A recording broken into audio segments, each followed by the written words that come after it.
Dans cet enregistrement de Bernard de Montréal, Boulevard M et Richard Glenn, RG, ils discutent du concept d'évolution et de révolution. BDM explique que la révolution est un concept politique, tandis que l'évolution est un concept philosophique. La révolution concerne la transformation de la société, tandis que l'évolution concerne la transformation de l'individu. La révolution est entre les mains de l'homme, tandis que l'évolution relève des forces cosmiques. BDM affirme que la révolution doit se produire avant l'évolution, car la société doit d'abord maximiser ses atouts matériels afin que les individus puissent ensuite développer leur esprit dans le cadre de l'évolution. Ainsi, l'évolution ne peut commencer que lorsque les problèmes matériels sont résolus. L'évolution est plus plausible dans un pays où il y a un certain équilibre politique et économique, car les individus ont alors accès à l'information et à la connaissance nécessaires pour évoluer. En revanche, dans un pays où il y a une grande disparité entre les classes sociales, l'évolution est plus difficile pour les individus moins favorisés. En somme, l'évolution et la révolution sont deux concepts distincts, mais complémentaires. La révolution est nécessaire pour créer les conditions propices à l'évolution individuelle, qui elle-même contribue à l'évolution de la société dans son ensemble. Dans ce texte, l'auteur aborde le concept de révolution et souligne que la révolution ne peut pas être un moyen pour amener l'humanité vers une conscience supérieure. Il explique que la révolution est une expérience karmique qui implique la souffrance des individus, et que même après la révolution, la paix est souvent entachée de souvenirs violents. L'auteur reconnaît les vertus des révolutionnaires mais affirme qu'ils ne peuvent pas trouver la paix intérieure. Il oppose ensuite l'évolution à la révolution, affirmant que l'évolution est une force qui traverse toutes les nations, tandis que la révolution est limitée à un peuple ou une nation. L'évolution se produit de manière individuelle et planétaire, alors que la révolution est limitée géographiquement. L'auteur conclut en soulignant l'espoir d'un internationalisme et du marxisme social. L'auteur affirme que les révolutionnaires vivent toujours d'espoir, mais ils ne sont pas conscients des forces cosmiques qui dictent l'évolution de la vie. La révolution fait partie de l'ajustement psychologique de l'humanité aux contraintes de son époque, tandis que l'évolution est une force transcendante qui transforme toutes les matières et permet à l'homme de transcender son karma. Les hommes ne sont souvent pas conscients de la force réelle de l'évolution car ils en sont affectés inconsciemment. De plus, ils ne sont pas capables de communiquer télépathiquement avec les forces de l'évolution.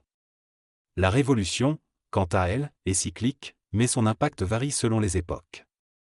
Les révolutions politiques ont permis des transformations sociales et politiques, mais l'auteur affirme ne pas être intéressé par la révolution politique lui-même, préférant se concentrer sur la vie et l'évolution en général. Il affirme que l'homme doit aller au-delà de la révolution et comprendre que celle-ci fait partie de l'expérience de l'âme. Beaucoup de révolutionnaires meurent à l'intérieur de leur révolution et ceux qui survivent sont prisonniers de leur propre révolution. Selon Bernard de Montréal, pour que la révolution survive et ne déçoive pas les idéalistes, il faut que l'homme la projette dans une forme d'idéalisme. Cependant, l'idéalisme est l'effondrement psychologique de l'impossibilité du mental inférieur de l'homme. Il estime que lorsque l'homme atteint une conscience supérieure et entre en contact avec les forces de sa conscience cosmique, il devient extrêmement pratique et n'a plus besoin d'idéaliser la forme, car il la comprend d'une manière parfaite. Il peut alors se servir du temps pour la contrôler et la faire évoluer, même si cela prend plusieurs siècles. Il cite l'exemple de Gurdjieff, un révolutionnaire qui a su travailler avec les forces de vie et patienter pendant la révolution russe avant de revenir en Europe pour poursuivre son travail. Bernard de Montréal se présente aussi comme un révolutionnaire, mais pas celui qui brise les formes matérielles, mais plutôt celui qui travaille avec les forces de vie de manière intelligente et calme, en utilisant le temps pour atteindre ses objectifs. Il oppose également le révolutionnaire qui cherche des individus pour le soutenir à l'homme évolutionnaire, qui puise sa force en lui-même. Il souligne que l'initié est un révolutionnaire d'un autre ordre et que la révolution intérieure est la plus puissante car elle corrige l'extérieur avec patience et grâce à son lien avec d'autres plans. Enfin, il affirme que les révolutionnaires qui font partie de l'esprit sont les plus dangereux pour la Terre, car ils peuvent avoir un impact majeur sur les temps et les siècles à venir. Dans cette synthèse, Bernard de Montréal explique que les révolutionnaires du Verseau seront différents des révolutionnaires du passé. Ils ne formeront pas une armée de feu et de fer, mais seront basés sur l'intelligence et la volonté. Ils agiront dans un cadre très occulte et éthéré, en relation avec des données qui ne font pas partie de la conscience du révolutionnaire de la 5e race. Ces révolutionnaires auront le pouvoir de transiger avec les forces révolutionnaires politiques. de l'ancienne anarchie. Ils seront en combat avec l'astral, tandis que les révolutionnaires de la 5e race combattent la matière à l'insu de l'astral. Cependant, si les révolutionnaires de notre époque prenaient conscience de leur manipulation par les forces astrales, ils sortiraient de la révolution matérielle pour entrer dans une révolution interne contre l'astral. De plus, Bernard explique que pour évoluer, il faut ne plus avoir de problèmes matériels. L'homme en évolution doit organiser sa vie pour ne pas souffrir des conditions planétaires, tout en acceptant les souffrances internes nécessaires à son évolution. L'injustice est l'ennemi du révolutionnaire de la 5e race, tandis que le mensonge est l'adversaire du révolutionnaire du Verseau. Devenir évolutionnaire demande une grande conscience des lois de l'univers et une remise en question profonde. L'esprit doit être conscient des lois de l'astral et des croyances imposées à l'humanité. Il faut se rendre compte que certaines formes de conscience planétaire limitent l'individu dans son intelligence pure. L'homme de la 5e race a du mal à concevoir son absolu à cause du mensonge et de la dualité du vrai et du faux imposés par l'astral. La prochaine étape de l'homme sera de repousser les limites de l'absolu, ce qui impliquera de remettre en question les mensonges qui maintiennent la dualité. L'homme dans l'intelligence universelle n'a pas besoin de la dualité car il peut voir le vrai et le faux. Il comprend les différentes races et évolutions et n'est pas piégé par le mensonge. Le révolutionnaire de l'esprit peut réveiller les victimes du mensonge en utilisant le verbe, un outil puissant qui permet de toucher l'esprit de l'autre homme. La parole ne peut pas jouer de jeu, c'est un outil réel qui fonctionne en fonction de la vibration. L'homme de la 6e race ne peut pas jouer de jeu. Dans ce dialogue, Bernard de Montréal et Robert Gillet discutent de la question de convaincre les gens et de l'évolution de l'homme. Bernard de Montréal affirme que l'intelligence créative ne cherche pas à convaincre les autres, car elle n'a pas besoin de se sécuriser en cherchant un soutien chez autrui. Il estime que le phénomène de conviction est dangereux car il piège les individus dans leur propre insécurité. Selon lui, l'homme n'a pas besoin d'être convaincu par les autres, mais doit être dans son intelligence pour voir et comprendre. Il ajoute que l'évolution de l'homme est en fonction de son esprit et de sa sensibilité intérieure, et que tout fait partie de son expérience et de son évolution. En réponse à la question de Robert Gillet sur le fait de convaincre les autres, Bernard de Montréal affirme que chacun est responsable de son propre cheminement et de son évolution, mais il ne laisse pas les autres se noyer sans essayer de leur venir en aide. Il souligne que tout est en fonction de l'évolution de l'esprit de l'homme et que l'intelligence créative finira par se répandre et créer un raz-de-marée d'évolution. Finalement, il rejette l'analogie du bon pasteur qui cherche à convaincre une brebis égarée de revenir, car cela fait partie de l'expérience et de l'évolution de chaque individu. Dans cette transcription, Bernard de Montréal discute de la parabole du bon pasteur et affirme que tous les hommes ont de la valeur, même ceux qui semblent ne pas en avoir. Il souligne que cela fait partie de son expérience personnelle et qu'il rencontre toutes sortes d'hommes, y compris ceux qui sont considérés comme les moutons noirs. Il affirme que chaque homme a une essence divine à l'intérieur de lui et que certains peuvent évoluer et changer. Il précise ensuite qu'il n'est pas le révolutionnaire du Verseau, mais qu'il fait partie de ceux qui sont en évolution et qui sont considérés comme des révolutionnaires du Verseau. Il souligne également que la politique de l'esprit et la religion sont liées et que la religion est une forme subtile de politique de l'esprit. Il dit qu'il cherche à dépolitiser l'esprit et à montrer comment fonctionne la religion dans son cadre exact, à la fois évolutionnaire et involutif. Il explique que la religion a été donnée à l'homme pour des raisons intelligentes, mais qu'elle doit aussi évoluer. Il rappelle que la religion fait partie de l'accentuation de la lumière sur les plans de l'esprit, mais que lorsque l'homme entrera dans le cycle du Verseau, il sera capable d'avoir un contact télépathique avec ces plans et ne sera plus prisonnier des lois psychologiques de l'humanité. Enfin, Bernard de Montréal souligne l'importance de parler avec précision et d'utiliser les mots correctement lorsqu'on explique ces concepts à une masse qui n'est pas encore informée ou dans la science de cette activité afin d'éviter les chocs. L'homme doit comprendre son passé plutôt que de le renier. De même, il est important pour un étudiant à l'université de bien comprendre ses études antérieures. Dans le domaine religieux, cela devient plus délicat car les émotions humaines sont impliquées. La religion crée une sécurité émotionnelle, qui est en réalité un blocage de l'intelligence absolue, mais qui permet à l'homme de vivre sa vie terrestre. Cependant, pour passer à un niveau supérieur, il faudra des siècles pour que l'humanité puisse franchir ses limites grâce à la télépathie et à la communication avec d'autres intelligences et ainsi se libérer des forces archaïques. La loi du mensonge cosmique est une notion complexe.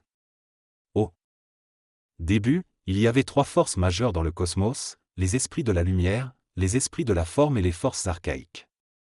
Les esprits de la forme ont créé l'homme, mais ils étaient incapables de prendre la responsabilité de leur création. Les esprits de la lumière sont donc descendus dans la matière pour prendre cette responsabilité, sans connaître les lois des sous-plans contrôlés par les forces archaïques. Cette descente dans la matière a emprisonné les esprits de la lumière, les rendant incapables de sortir de l'homme avant la mort. Si les esprits de la lumière avaient été informés de cette situation, ils ne seraient jamais descendus dans la matière. C'est pourquoi l'homme évolué est conscient des lois du mensonge cosmique, comprenant que l'homme est l'esprit dans la forme matérielle et non seulement le corps physique. L'homme est esprit et a été assujetti à un mensonge cosmique qui l'a empêché de connaître sa véritable nature. Cette condition a duré des millénaires. Si l'homme était conscient de son esprit, il ne souffrirait plus de l'involution. En fusion avec l'énergie de la lumière, il serait en évolution et retournerait à la lumière. Cette fusion serait vécue à travers un rapport d'énergie entre l'esprit et la matière, conduisant éventuellement à l'immortalité. Libéré des lois du mensonge cosmique, l'homme vivrait en harmonie avec son esprit et la matière, créant ainsi une super race. La révolution, quant à elle, fait partie des lois planétaires de l'homme, assujettissant l'individu aux lois astrales de l'âme. Pour devenir évolutionnaire, il doit donc détruire la mémoire de l'âme et rompre avec l'influence astrale. Comprendre cette dynamique permettrait à l'homme d'accéder à une conscience interplanétaire et de créer une synthèse entre l'infinité cosmique et la réalité planétaire. Utiliser son cerveau éthérique au lieu de son cerveau physique permettra à l'homme de développer des capacités de communication télépathique et de traduction de l'intelligence de l'esprit en code et en nombre. Cela ouvrira la voie à une interconnexion avec d'autres intelligences dans la galaxie, que l'on appelle êtres extraterrestres. L'homme deviendra ainsi interplanétaire et sera capable de créer des systèmes, des vaisseaux et des sources d'énergie grâce à la fusion de l'énergie de son esprit avec son cerveau éthérique. L'homme comprendra alors que l'esprit est une énergie intelligente, pure et simple. Il dépassera le concept anthropomorphique de Dieu pour remplacer cette notion par une intelligence absolue, issue de l'énergie infinie de sa propre présence. À ce stade, l'homme deviendra morontiel, et comprendra pourquoi il a eu besoin d'un Dieu par le passé, tout en comprenant qu'il doit le dépasser pour devenir créateur à son tour.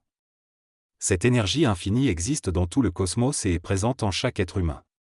Elle anime le mental, donne vitalité au corps astral et nourrit constamment l'expérience matérielle. Lorsque l'esprit est suffisamment présent dans la matière, il n'y a plus de place pour autre chose que lui. À ce moment-là, le feu électrique de l'esprit s'active et l'homme devient ce que nous appelons l'homme de demain, un super-homme, libéré des lois de la gravité, des planètes, du mensonge et de la dualité.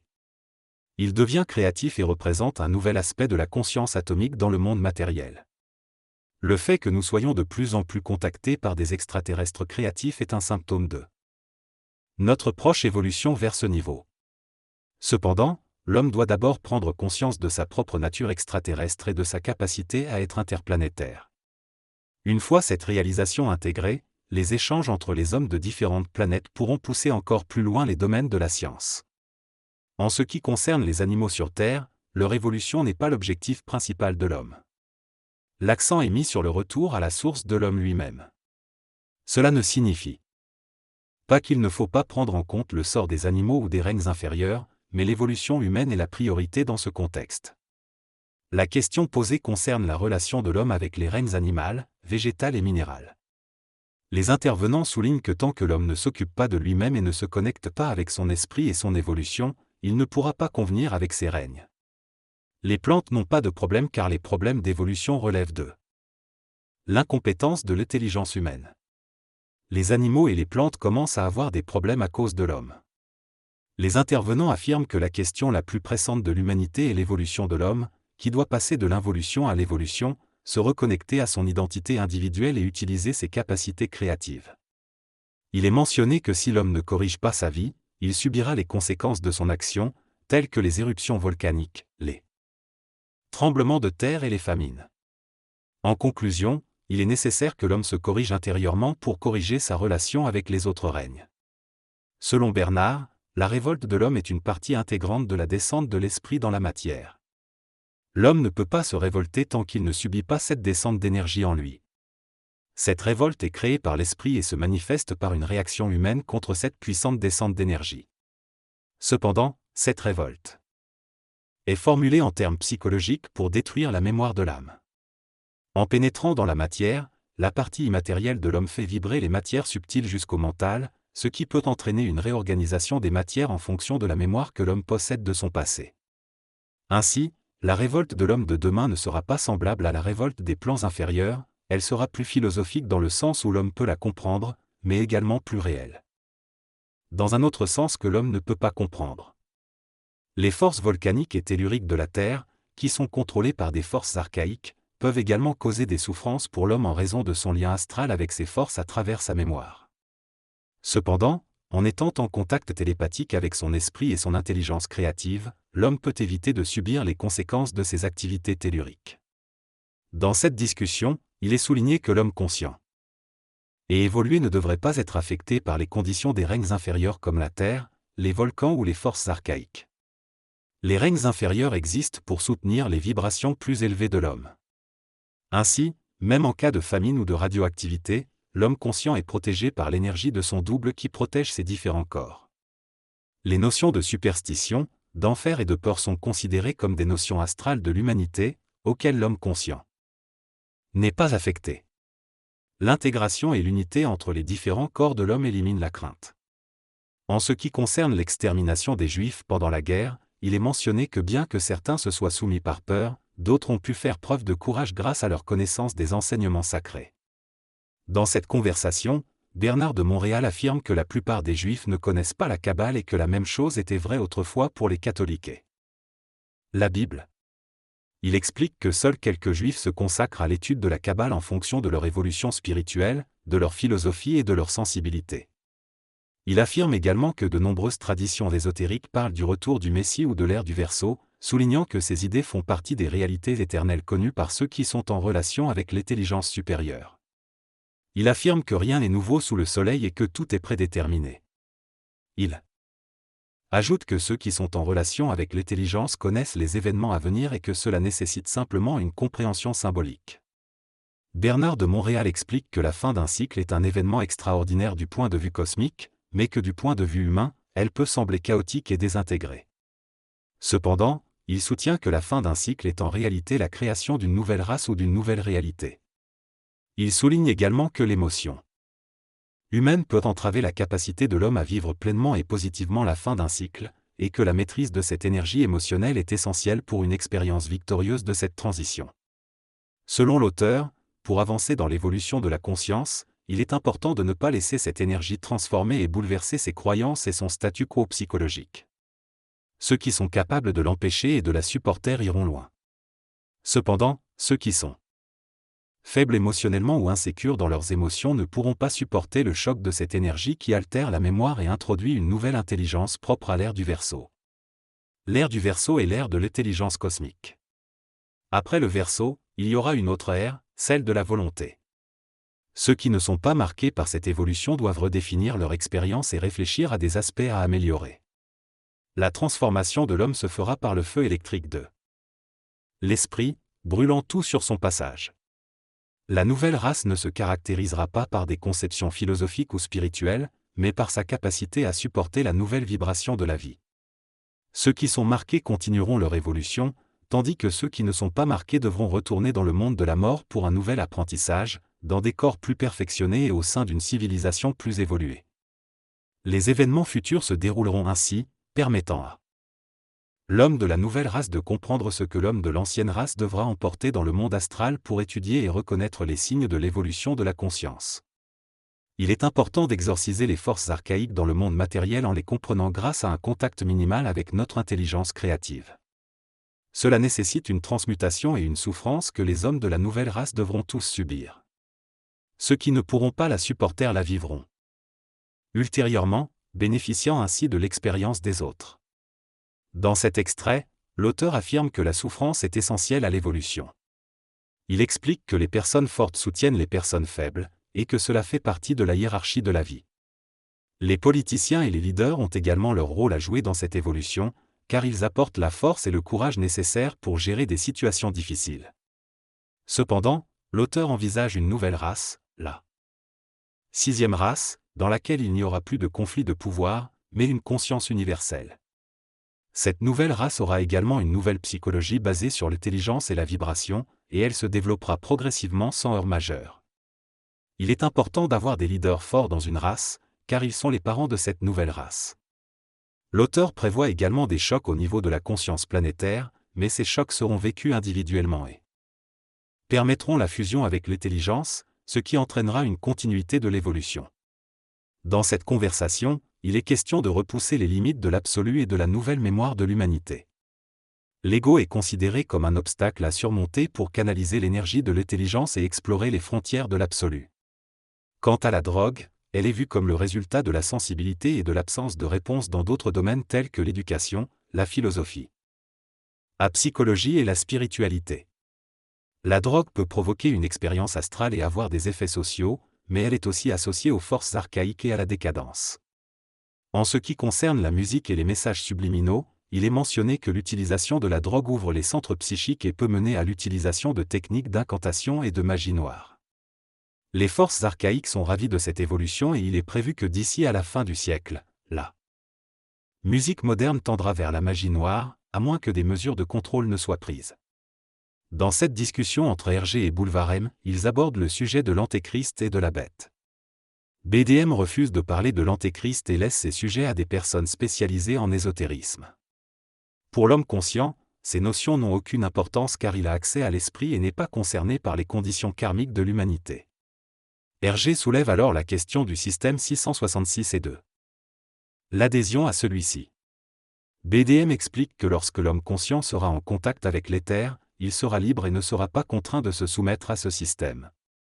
Il parle de l'évolution de l'homme conscient, de la nouvelle race d'hommes, du surhomme capable de manipuler l'énergie.